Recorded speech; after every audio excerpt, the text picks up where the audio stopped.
بسم اللہ الرحمن الرحیم۔ چینل کے پیارے ناظرین، السلام علیکم ورحمۃ اللہ وبرکاتہ۔ آج کی اس ویڈیو میں ہم پیش کرنے جا رہے ہیں ایک ایسا دلچسپ واقعہ جسے سن کر آپ حیرت میں پڑ جائیں گے۔ یہ واقعہ شیخ عبدالقادر جیلانی رحمۃ اللہ علیہ اور ایک تندور والے کا، جس کا آٹا سونے میں تبدیل ہو گیا۔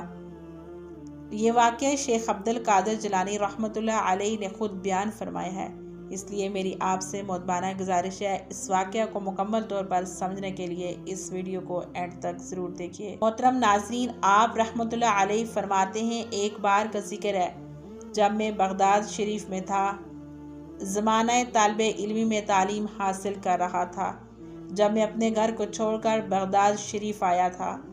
جو دینار میری والدہ ماجدہ نے مجھے دیے تھے وہ بھی اب ختم ہو چکے تھے، جس کی وجہ سے مجھے کافی تنگ دستی اور آزمائش کا سامنا کرنا پڑا تھا، اور کئی روز تک مجھے کھانا کھانے کے لیے کچھ بھی نہ ملا۔ ایسا حال تھا کہ کس کے آگے ہاتھ پھیلائیں، اللہ کے سوا کس سے مانگیں۔ بھیک تو صرف اللہ سبحانہ تعالیٰ کے در سے ہی ملتی ہے۔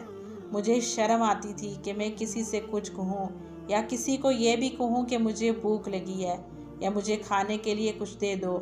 اگر اس ویران سے جنگل سے کچھ مل جاتا تو یہ اللہ سبحانہ تعالیٰ کی جانب سے ہوتا، مگر کسی انسان کے آگے آ کر شرم سے سر جھکانا یہ منظور نہ تھا۔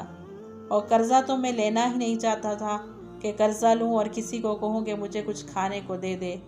کیا کریں، اس ویرانے سے جنگل میں کچھ بھی نہیں مل رہا تھا۔ حال ایسا تھا کہ آنتوں سے آوازیں آنے لگی اور ایسی حالت تھی کہ شاید دم ہی نکل جاتا، کہ بھوک لگ رہی تھی اور اس جگہ کچھ بھی نہ تھا، اور اللہ تعالیٰ سے دعا مانگی، یا اللہ تو کوئی انتظام کر دے، غیب سے میری مدد کر دے، غیب سے روٹی کا انتظام کر دے۔ ایک دن بھوک کی شدت سے میں دریائے دجلہ کی طرف گیا تاکہ وہاں جا کر سبزی کے پتے کھا سکوں، اگر وہاں مجھ سے پہلے بوڑھ فقرا اور درویش موجود ہوتے۔ اگر کوئی چیز ان کو ملتی تو ان سب پر سب کا رش پڑ جاتا۔ میں شہر لوٹ آیا کہ وہاں کوئی چیز تلاش کر لوں، لیکن وہاں بھی کچھ نہ ملا۔ بالآخر میں بھوک سے نڈھال ہو کر مسجد کے ایک کونے میں بیٹھ گیا اور اللہ کا ذکر کرتا رہا۔ شدت بھوک اور پیاس سے میرا سر چکرانے لگا اور آنکھوں کے آگے اندھیرا چھانے لگا کہ اٹھنا مشکل ہو گیا، اتنا بڑھ گیا کہ جسم میں جان نہ بچی۔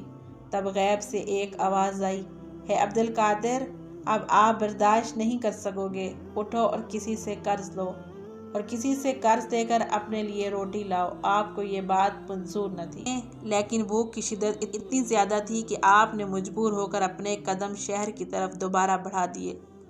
دکانیں تو بہت سی تھی، لیکن آپ کو ایک نان بھائی کی دکان نظر آئی۔ وہ بہت گرم گرم خستہ نان تھے جو آپ کے سامنے وہ تندور سے نکال رہا تھا۔ اللہ والے لذت کے لیے اور زبان کے ذائقے کے لیے نہیں کھاتے، ان کی مجبوری ہوتی ہے کہ وہ اگر نہ کھائیں تو بھوک سے ان کی جان چلی جائے۔ اس وجہ سے انہوں نے اس روٹی کو لینا منظور کیا، اور یہ آواز غیب سے آئی کہ کوئی نفس کی خواہش نہیں تھی۔ اب آپ چلتے ہوئے نان والے کے پاس آئے۔ اس نان والے نے آج تک آپ کو نہیں دیکھا تھا، آپ نے اس سے پہلے کبھی کسی سے روٹی نہیں لی تھی، اور اس نان والے کے دل میں اللہ سبحانہ تعالیٰ نے ان کے لیے یہ بات ڈال دی تھی کہ اللہ سبحانہ تعالیٰ کے برگزیدہ بندے ہیں اور جوانی میں ہی اللہ سبحانہ تعالیٰ کی طرف رجوع کر چکے ہیں، طالب علم ہیں، اس لیے ان کے لیے روٹی کا انتظام کیا جائے۔ اس کے دل میں خود بخود آپ کی عزت آ گئی اور ایسے لگنے لگا کہ وہ آپ کو پہچانتا ہے، آپ کی بہت عزت کرتا ہے۔ آپ فرمانے لگے کہ وہ مجھ سے کہنے لگا، ہے آپ عبدالقادر ہیں؟ آپ عبدالقادر ہیں؟ تو میں نے کہا، ہاں میں عبدالقادر ہوں، وہی عبدالقادر جو بغداد شریف میں علم حاصل کرنے آئے ہیں۔ آپ نے فرمایا، ہاں میں وہی ہوں۔ تو اس نان بھائی نے کہا، کیا لینا چاہتے ہیں؟ میں نے کہا، اگر میں روز تم سے ایک نان لوں تو کیا تم مجھے دو گے؟ مجھے بہت بھوک ہے اور بھوک سے پڑا نہیں جا رہا۔ نان بھائی کہنے لگا، ہرے ہرے آپ کیسی باتیں کرتے ہیں، یہ تو سب آپ کا ہے، ایک نان کیا آپ تو پوری دکان لے لیں، مجھے کوئی اعتراض نہیں ہوگا۔ لیکن میں نے کہا کہ نہیں، مجھے صرف ایک نان چاہیے اور روزانہ مجھے 1 یا 1.5 نان دے دینا، اس کے بدلے جب بھی میرے پاس پیسے ہوں گے قرض لوٹا دوں گا، کیونکہ میں اپنے سر پر کوئی بھی قرض نہیں رکھتا۔ نان والے نے کہا، حضرت مجھے کوئی مسئلہ نہیں، میں نے آپ سے کہہ دیا یہ سب آپ کا ہے، جتنا دل چاہے آپ نان لے سکتے ہیں، لیکن میں نے کہا مجھے صرف ایک ہی نان چاہیے جس سے میرا پیٹ بھر جائے اور جس کی وجہ سے مجھ سے پڑھا جا سکے۔ اس کے بعد میں نے نان لیا اور واپس جنگل میں آ گیا اور اللہ کا شکر ادا کیا۔ میں اپنی کتاب پڑھنے لگا، علم حاصل کرنے لگا، علم کی منزل طے کیے جا رہا تھا۔ یہ علم دنیا کا علم نہیں تھا بلکہ اسرار اور رموز کھل رہے تھے اور وہ باتیں پتہ چل رہی تھی جو کسی عام انسان کو پتہ نہیں چل پاتی۔ یقیناً یہ وہ علم تھا جس سے دنیا اور انسانیت کو فائدہ پہنچنے والا تھا۔ آپ یوں ہی دن گزرتے گئے۔ ایک دن آپ کے دل میں خیال آیا کہ میں تو روز اس نان والے سے نان لیتا ہوں اور وہ مجھے بڑی محبت سے نان دے بھی دیتا ہے، میری عزت بھی کرتا ہے، لیکن کیا یہ ٹھیک ہے کہ میں قرض پر قرض لیتا جا رہا ہوں جبکہ میں نے اس سے وعدہ کیا تھا کہ میں یہ اپنا قرض لوٹا دوں گا، لیکن میرے پاس پیسے نہیں ہیں، تو پھر میں کہاں سے اسے نان کے پیسے واپس کروں گا؟ یہ خیال اتنی شدت سے مجھے آیا کہ میں نے کہا عبد القادر، قرض تو قرض ہوتا ہے، تم قرض کی روٹی کھاتے جا رہے ہو، کچھ تو کرنا پڑے گا، اس نان والے کو پیسے تو دینے پڑیں گے، لیکن کوئی صورت نظر نہیں آ رہی تھی۔ آپ کہتے ہیں مجھے اتنی شرم آئی کہ شرم کے مارے کتنے دن میں روٹی لینے اس کے پاس جاتا ہی نہیں تھا کہ کیسے میں اس سے نظریں ملاؤں گا۔ بہت دن گزر گئے اور میں اس نان والے کے پاس نہیں گیا۔ ایک دن میں سوچ رہا تھا کہ قرضہ میں اسے کیسے لٹا پاؤں گا کہ غیب سے ایک آواز آئی اور کہنے والا کہہ رہا تھا کہ ہے عبد القادر، آپ کی روٹی کا قرض اتارنے کا ذمہ اللہ سبحانہ تعالیٰ نے لے لیا ہے، آپ اس بات کی فکر کیوں کرتے ہیں؟ آپ کو جانا چاہیے تھا۔ تو آپ نے کہا کہ میں تو یہ سوچ کر ہی شرما گیا کہ قرض کی روٹی میں کیوں کھاؤں، اب میں وہاں نہیں جاؤں گا، میں نے یہ فیصلہ کیا ہے کہ اس نان والے سے روٹی نہیں لوں گا اور اس کے پاس نہیں جاؤں گا۔ فوراً غیب سے آواز آئی ہے عبد القادر، قرض کی ادائیگی کرنے تو جانا ہی پڑے گا اور اللہ تعالیٰ آپ کو بوجھ چاہتا ہے، آپ پر کسی کا کوئی قرض نہیں ہے، آپ اس کی فکر نہ کریں، آپ کے قرضے کو لٹانے کی ذمہ داری خود اللہ سبحانہ تعالیٰ نے لے لی ہے، جو تمام خزانوں کا مالک ہے، جو بادشاہوں کا بادشاہ ہے، آپ کی ذمہ داری تو اس کے ہاتھ میں ہے، آپ کیوں فکر کرتے ہیں، آپ کیوں پریشان ہوتے ہیں؟ کہا میں روٹیوں کا قرض کیسے اتاروں گا؟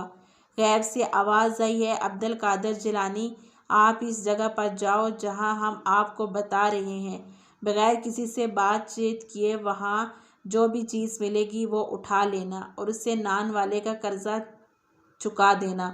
آپ نے فرمایا کہ میں بتائے ہوئے مقام پر پہنچا۔ وہ جگہ آبادی سے بہت دور تھی، وہاں ویرانہ ہی ویرانہ تھا، کسی کا آنا جانا بھی نہیں تھا۔ میں نے دیکھا دور ایک تھیلا چمک رہا تھا، اس تھیلے کے پاس گیا اور کھول کر دیکھا تو وہ آٹے کا تھیلا تھا، کوئی معمولی آٹے کا تھیلا نہیں تھا، کوئی معمولی آٹے کا تھیلا نہیں تھا، لگ رہا تھا کہ تازہ آٹا ابھی آیا ہے۔ آپ بہت خوش ہوا اور دل کو اطمینان آ گیا۔ میں نے آٹے کے اس وزنی تھیلے کو اٹھایا، نان والے کے پاس آ گیا۔ اس نے کہا حضور یہ کیا ہے؟ میں نے کہا خود دیکھ لو۔ وہ بھی اسے آٹے کا تھیلا سمجھ رہا تھا، پر جیسے ہی اس نے آٹے کا تھیلے کا منہ کھولا تو مارے حیرت کے اس کی چیخ نکل گئی اور پریشان ہو گیا، کہنے لگا یہ کیا ہے؟ میں نے کہا کیا دیکھا تم نے؟ اس نے کہا حضور یہ آٹے کا تھیلا نہیں بلکہ اس کے اندر تو سونا ہی سونا ہے۔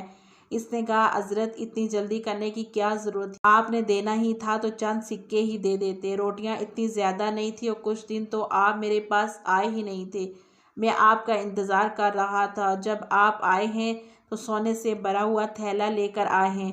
حضرت قرض تو اتنا زیادہ نہیں تھا جتنا آپ نے مجھے لٹا دیا۔ آپ فرمانے لگے یہ ہماری طرف سے نہیں ہے، یہ تمہیں اللہ سبحانہ تعالیٰ کی طرف سے ملا ہے، اللہ تعالیٰ جس نے ہمارا ذمہ لیا ہوا ہے، اللہ تعالیٰ نے ہی تمہارا یہ قرض لٹا دیا ہے، اور پھر جس کا قرض اللہ سبحانہ تعالیٰ اتارے تو اس کے پاس تو پھر بے حساب ہی رزق ہوگا۔ نان والا آپ کا عقیدت مند بن گیا۔ تو محترم ناظرین، اس واقعے سے ہمیں یہ سبق ملتا ہے کہ اللہ تعالیٰ اپنے نیک بندوں سے بہت پیار کرتا ہے اور اللہ تعالیٰ کبھی بھی اپنے نیک بندوں کو اکیلا اور تنہا نہیں چھوڑتا۔ اس لیے ہمیں چاہیے کہ ہم بھی اللہ تعالیٰ کے نیک بندے بنیں، صرف اللہ ہی سے مانگیں، کیونکہ اللہ تعالیٰ اپنے نیک بندوں کو کبھی تنہا نہیں چھوڑتا۔ اللہ تعالیٰ ہم سب کو اپنے حفظ و امان میں صرف اسی سے مانگنے کی توفیق عطا فرمائے، آمین ثم آمین۔